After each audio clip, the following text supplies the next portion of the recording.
Late last week I knocked a guy out in Los Angeles. Two in fact, and my girlfriend was watching, as were a couple of colleagues. I couldn't see their reactions, but I have to assume it was mostly embarrassment on my behalf, because I'm a man on the wrong side of 40 and haven't thrown a punch in anger since high school. Still, I can confirm that despite my fire engine red face and slightly strained shoulder, punching dudes feels good in VR. Going into my playlist of Noire, the VR case files, I assumed that Rockstar would have just stripped out all the action-wise stuff and stuck with the interrogation scenes. Not quite so. There's driving, punching, and shooting, though I don't try the gun stuff in this slimmed-down Vive version, which is due out in December following a slight delay. It'll cost $30 via Steam, and there are a couple of new features to ease you into VR and make the interrogations flow a little more naturally. Or at least how you'd expect an old-timey detective grilling a perp to go. Throwing down works exactly as you'd expect, and I was able to land hooks, jabs and uppercuts, swaying backwards like a fat Neo, to avoid his retaliatory blows. We begin in the office of Cole Phelps, the cop played by Mad Men's Aaron Staton. This is a new space designed to acclimate you to the VR controls. With a Vive controller in each hand, you use the triggers underneath, or the buttons on the side, to grip objects. Squeezing the triggers also makes Phelps' fingers do a pinching motion. I was easily able to pass objects from one hand to the other, pick up a gun, answer the phone, and throw an ashtray around like my wife had just called to say she'd left me. Actually, I say easily, but I much preferred using the triggers over the side buttons, and unfortunately once into the actual investigating the game really does want you to use the side buttons. Before hitting the bricks, I try on a couple of suits in front of the mirror. This is done by reaching out and popping on a different hat from one of several on a stand. And holy shit, is it eerie staring at yourself and seeing Staton's looking back. Because Noire tracks your hand position, it's also possible to make yourself do some pretty weird Mr. Tickle style stuff with his arms.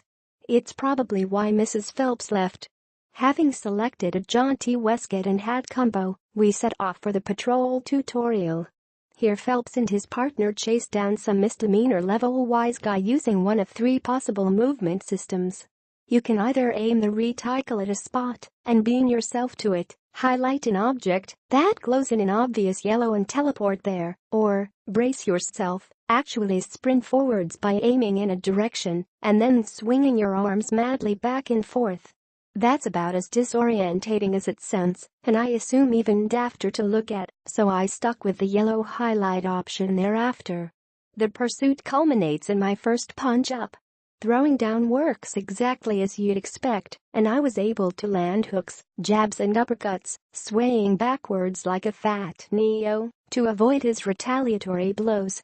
Judging the correct distance to swing from takes a little practice, and there's no feedback from the controller when fist meets face, just as well, considering my baby's soft, never done a day's real work hands, but I found just wailing on a guy in a realistic 3D environment surprisingly realistic. It probably says something primal about pent-up white-collar rage, or just the eternal allure of jamming knuckles into some chump's jaw. Either way, the punching is good. Somewhat less convincing is the driving. Here you turn the ignition using your right hand, then grip the immaterial wheel as you lurch around the still immaculately recreated streets of 1940s law.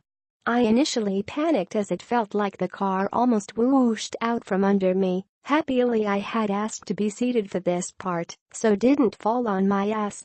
There's a decent amount of traffic, and sure enough I slewed straight into it. Gradually, I got to grips with the feel, and found that, if I took the ride grandma slow it actually felt pretty interesting. The dash-mounted minimap could do with it being a bit more prominent, though, as initially I had no idea what route to follow. It's easy to forget just how astonishingly detailed the faces and expressions in the original Noire were. The good news is that, even when grappling with the controls I never got nauseous. I think that's partly helped by the fact that if you look down you'll see your feet and legs, which helps anchor you in the world. Once we got into a case proper, The crazy fidelity of Rockstar's 6-year-old world strikes home. While of course you never truly forget you're in a game, it's still startling how real standing on these streets feels. The developer has pressed 500 in-game objects to help enhance that feeling, and sure enough, rummaging through a dead dude's coat for his ID is an uncanny experience. The crime I'm investigating is a murder outside a jewelry store, and one of 7 cases in the game, all of which are culled from the original. The meat of it takes place when I'm interviewing the clerk of the store. It's easy to forget just how astonishingly detailed the faces and expressions in the original Noire were, but nothing in the intervening years has come close to replicating the witchcraft that Team Bondi's motion scan tech delivered. And little wonder, given what a ball ache the performance capture was to do, making reshoots prohibitively expensive and impractical. But there's no arguing with the end result, which again is even more impressive when experienced in VR. Or to put it more plainly, when speaking to the clerk, much as you know it's not a real person standing in front of you, her height, her little facial tics, eyes darting this way and that, subtle mouth movements, all conspire to make your lizard brain react as if someone is right there. The idea of the uncanny valley is that we're hardwired to reject simulated people the closer they resemble, but don't quite replicate reality. But that isn't what I found. I would say that I was fascinated by what I was seeing.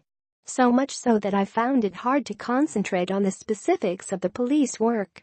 In terms of how you progress these interviews, Rockstar has ditched the old truth, doubt, lie options on the basis that doubt was a pretty nebulous concept, and you couldn't be sure what Phelps would do if it was selected. Now you pick between good cop, bad cop and accuse as the 3 possible lines of questioning. I still managed to mess up by being too much of a hard ass on the poor clerk when she'd already ponied up all the information she had.